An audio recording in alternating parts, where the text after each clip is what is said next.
chilly, cold evening when Evan Miller arrived in the remote town of Black Hollow. The town had always intrigued him, ever since he stumbled upon the legend of the Hollow family. The local archives in New York had been cryptic, but he had managed to uncover fragments of a terrifying past, disappearances, whispers of the supernatural, and the eerie disappearance of a prominent family from Black Hollow centuries ago.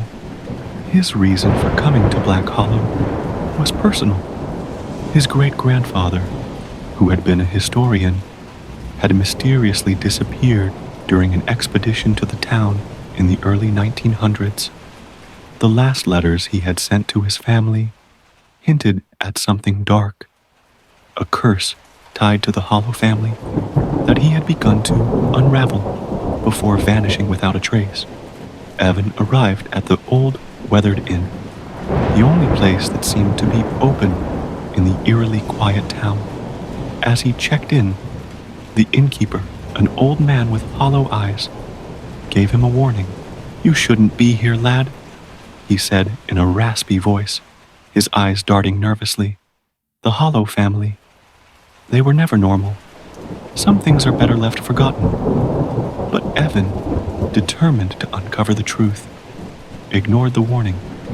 He had to know what had happened to his grandfather and whether the Hollow family's curse was real.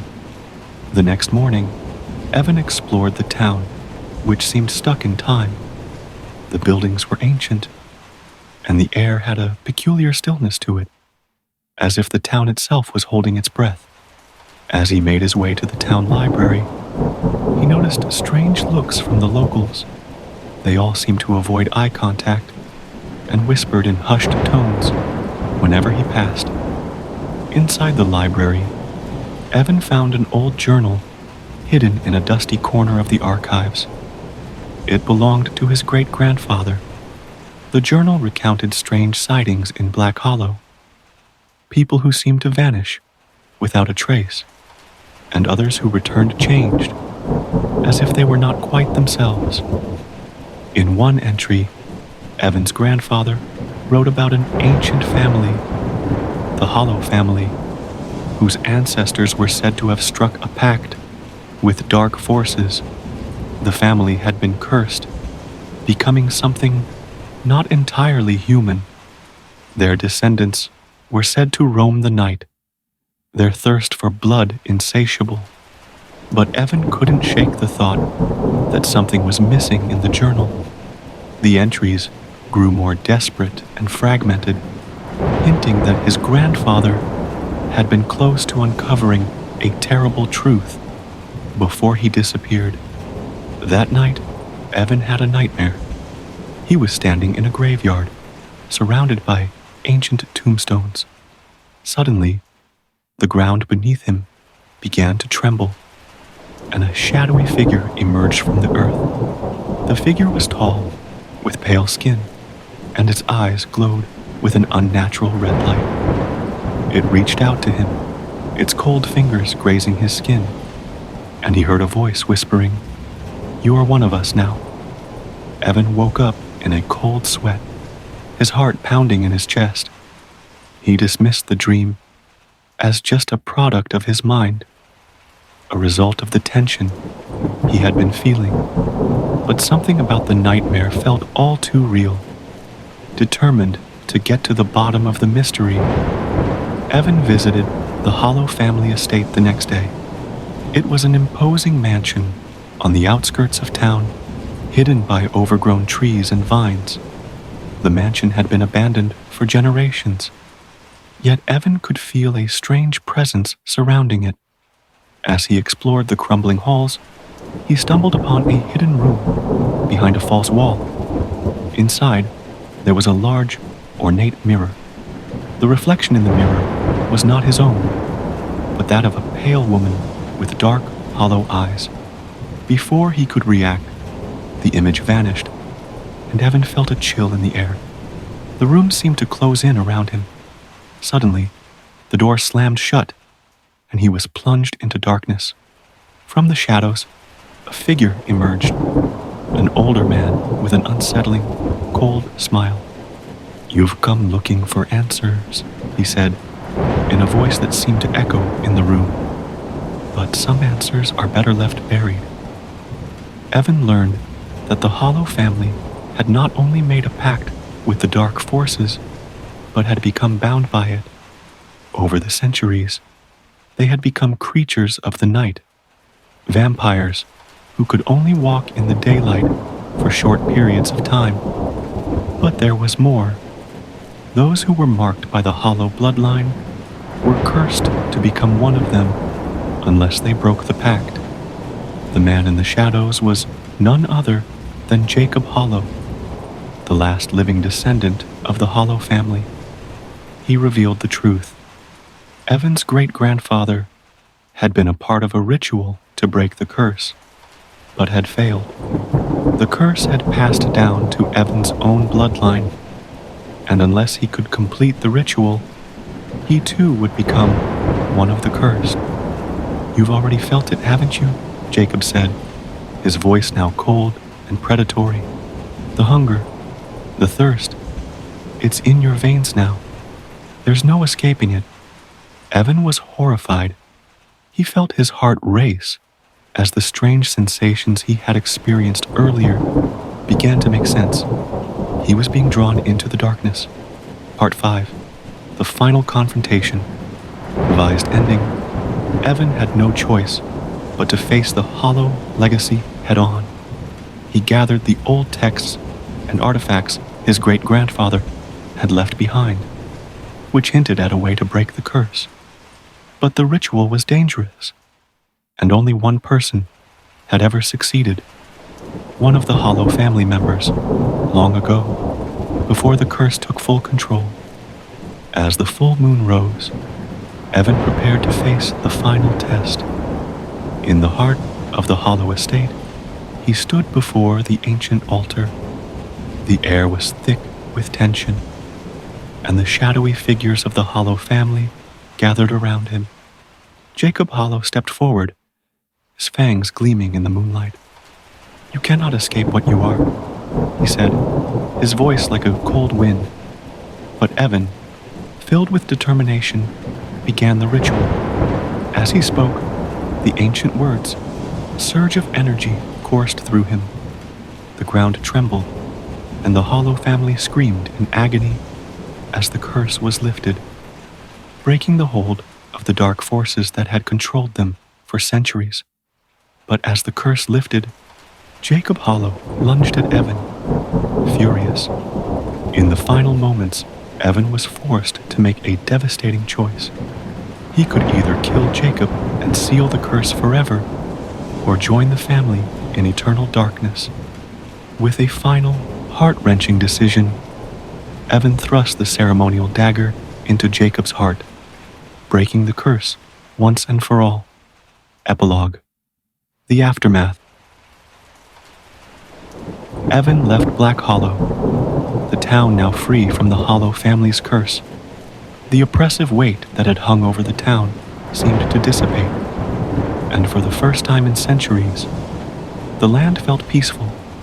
Yet, as Evan stood on the edge of the town, looking back at the ruins of the Hollow estate, he felt the weight of the legacy still pressing on him. The moon hung high above, casting an eerie glow on the path before him. He could still feel the strange hunger in his chest, the deep, gnawing desire that had lingered since the ritual. No matter how much he tried to suppress it, it wouldn't go away. Had the curse truly been broken? Or had he, in his desperation to end the Hollow family's reign, simply become a part of it? As the wind whispered through the trees, Evan turned away from the town and began walking into the darkness. His mind raced with thoughts of what he had done, and yet there was one thing he couldn't shake: the nagging feeling that his connection to the Hollow bloodline was far from over. His footsteps echoed in the night, growing fainter as he disappeared into the shadows. The question remained, Was the curse truly gone?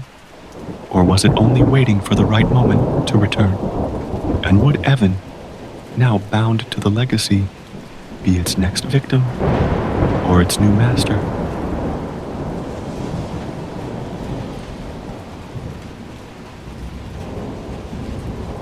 The wind howled through the trees, whistling with a low, unsettling moan as Lara and her friends walked down Thornhill Road. It was the kind of night where everything felt off, the air thick with mist, the moon barely peeking through the clouds, casting pale, eerie light on the narrow street. The road itself was winding and deserted, cut off from the rest of the world by dense woods that seemed to swallow every sound except the rustling leaves and the occasional snap of a twig underfoot. For Lara, this was an adventure. This was the kind of thrill that made her heart race, not out of fear, but out of curiosity, excitement, and the promise of a story that would make her the talk of her school for weeks. "Come on, Lara, hurry up," Jake shouted, his voice breaking the eerie silence.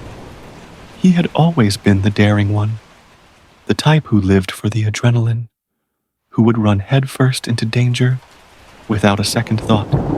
"I'm coming," Lara called back, trying to keep up with him, though she couldn't help but notice how the shadows between the trees seemed darker, deeper.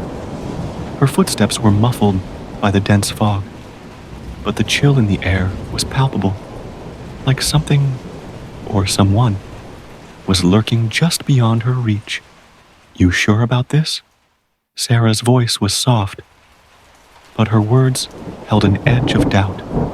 She was the sensible one, the one who had grown up hearing the stories about Thornhill Road and the cursed house at the end of it. Sarah had heard the same rumors Lara had, rumors of a haunted house that no one had dared enter for decades. But unlike Lara, Sarah didn't seem too eager to test whether the stories were true. "I'm not scared," Lara said with a smirk, though deep down she couldn't shake the gnawing feeling in the pit of her stomach. The road felt alive tonight. It felt like it was watching them, waiting for them to cross its threshold. Mark, who had been silent up until now, rubbed his arms nervously. He hadn't been much for adventure, but he had tagged along because of Lara. He never liked to admit it, but he'd been just as curious about the house as she had been. They all had. As they walked further down the fog-choked road, the house came into view. It loomed in the distance, an imposing silhouette against the dark sky, like a monstrous figure watching from the shadows. The house had been abandoned for years, but tonight there was an unusual stillness about it. It felt like the entire world had gone quiet. Too quiet. "Is that it?" Mark asked, his voice wavering. Lara nodded, her breath catching in her throat. The house seemed to reach toward them, with its broken windows and rotting walls, its jagged outline nearly lost in the mist. "Let's go then," Jake urged, his eyes gleaming with excitement. "It's just an old house. What's the worst that could happen?" Sarah hesitated. "I don't know. I have a bad feeling about this." But Lara had already started walking toward the gate. She wasn't going to back down. "It's fine, Sarah. We'll be in and out before you know it." As she reached the creaky metal gate, the house seemed to groan, a low, unsettling sound that sent chills crawling up her spine. But Lara shook it off and pushed the gate open. The air grew colder the closer they got to the front porch, and it was then that Lara noticed something strange. The door was slightly ajar. It shouldn't have been. No one had been inside for years, and the house had been locked tight, as far as anyone knew. A strange feeling washed over her, a feeling that something was waiting for them. The door creaked loudly, As Lara pushed it open, the smell hit her immediately, musty, like old wood and mildew, mixed with something metallic, almost like blood. It was overpowering. But Lara didn't show any sign of discomfort. She stepped into the entryway, her flashlight illuminating the dark, empty space ahead. The floor was covered in a thick layer of dust, undisturbed by any recent visitors. Spiderwebs clung to the corners, and broken picture frames lay scattered on the floor. The walls were lined with faded wallpaper, peeling in places as though the house was trying to shed its skin. Is anyone else getting weird vibes right now? Mark asked, his voice shaking slightly. He was starting to regret this. Lara was about to respond when they all heard it. A faint, almost inaudible whisper that seemed to come from within the walls. It was soft, but it was unmistakable. Get out. They froze. Did you hear that? Sarah asked, her voice barely a whisper, her eyes wide in disbelief. Lara nodded, but the words had already been swallowed by the oppressive atmosphere of the house. She motioned for everyone to keep moving. It's just the wind or something. Let's go. But the further they ventured into the house, the more the feeling of unease grew. The air was heavy, thick with a sense of something unseen, something watching. The old house groaned with the sounds of settling, and each step they took seemed to echo loudly, as if the walls themselves were listening. The group made their way through a long, narrow hallway, the floor creaking beneath their weight. They passed several rooms, empty, save for decaying furniture, covered in dust and cobwebs. But it was when they reached the end of the hallway that the real horror began. A large, ornate door stood before them, its edges jagged, the wood splintering. Lara felt an irrational pull toward it, as though it was calling to her, beckoning her to open it. Don't open it, Lara, Sarah warned, her voice trembling. Something feels wrong, but it was too late. Lara's hand had already gripped the doorknob, and with a forceful push, she entered the room.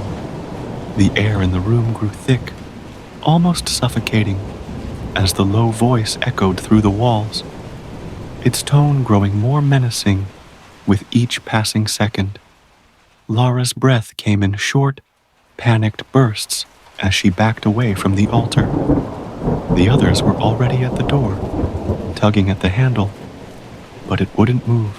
You shouldn't have come, the voice hissed again, this time from directly behind them. They spun around, but there was no one there. Lara's heart pounded. The shadows in the corners of the room seemed to pulse, shifting like living things, their forms flickering in and out of view. She could hear faint scratching noises from the walls, scratching that sounded almost like nails scraping against stone. Let's get out, Jake shouted, his voice cracking. He was visibly shaking now, his usual bravado gone. The door was still locked. They were stuck. Suddenly, the temperature dropped even further. Lara could see her breath in the air, the mist swirling like smoke around her.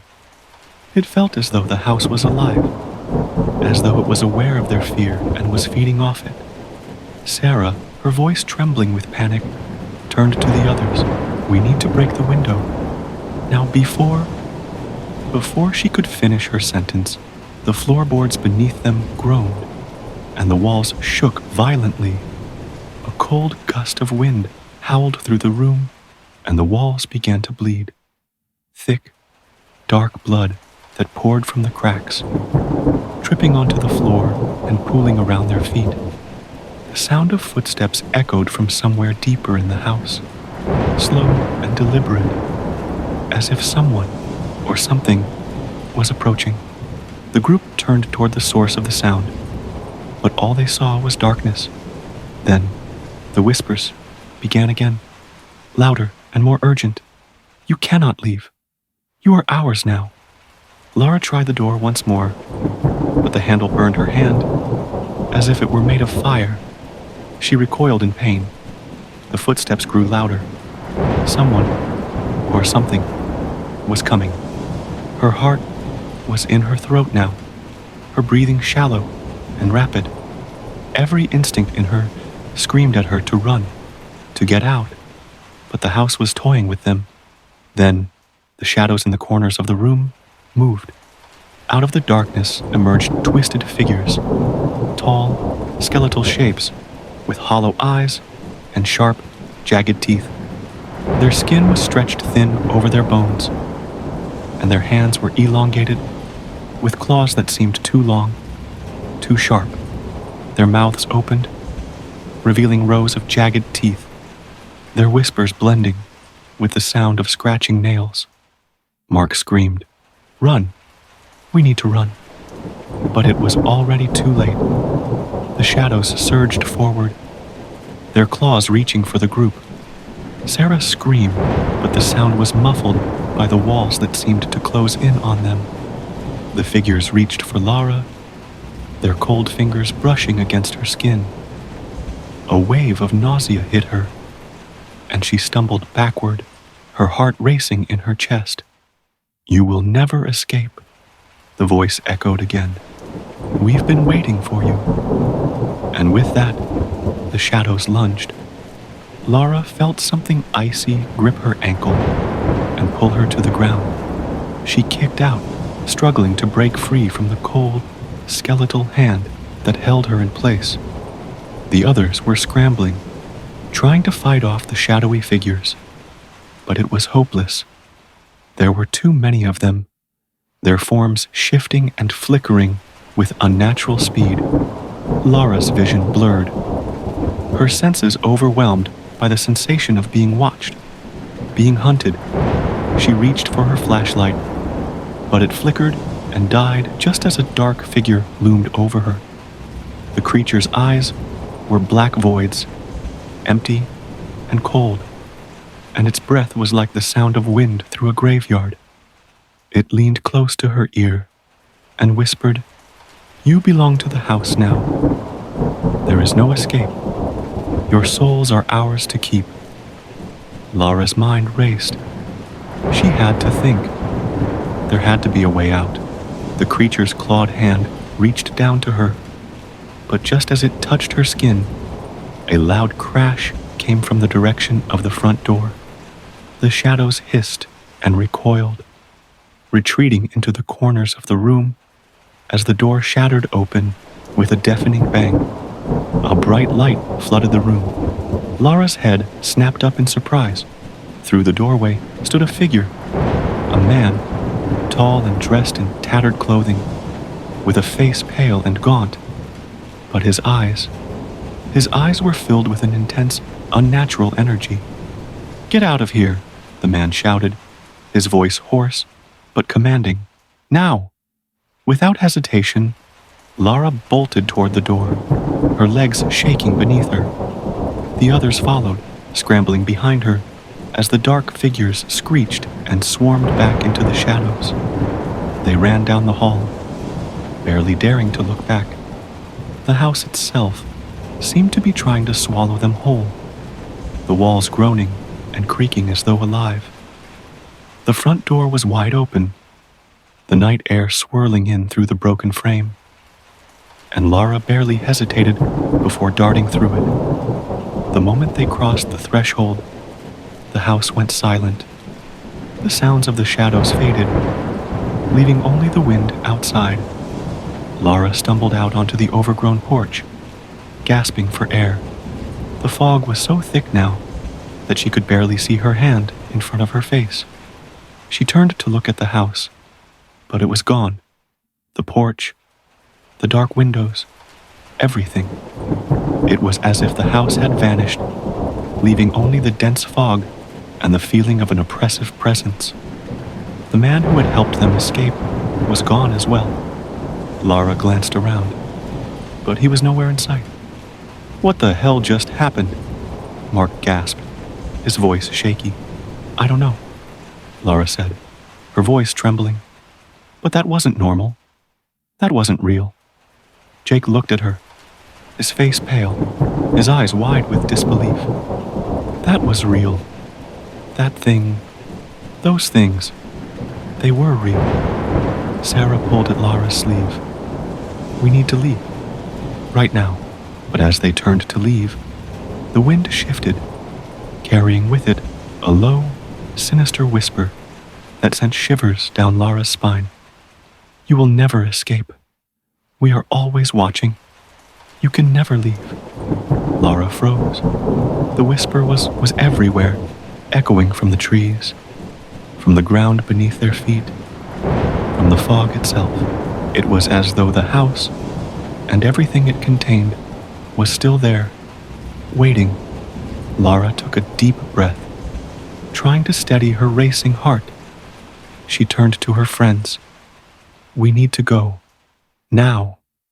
But as they turned away, the ground beneath their feet cracked, and the air was filled with the distant, chilling sound of screaming.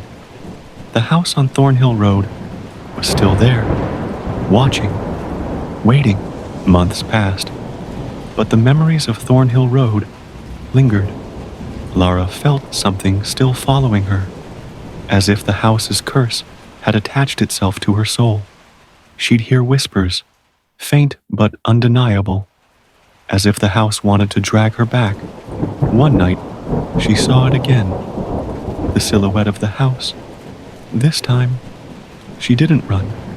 She knew now. It was part of her. She could never escape it.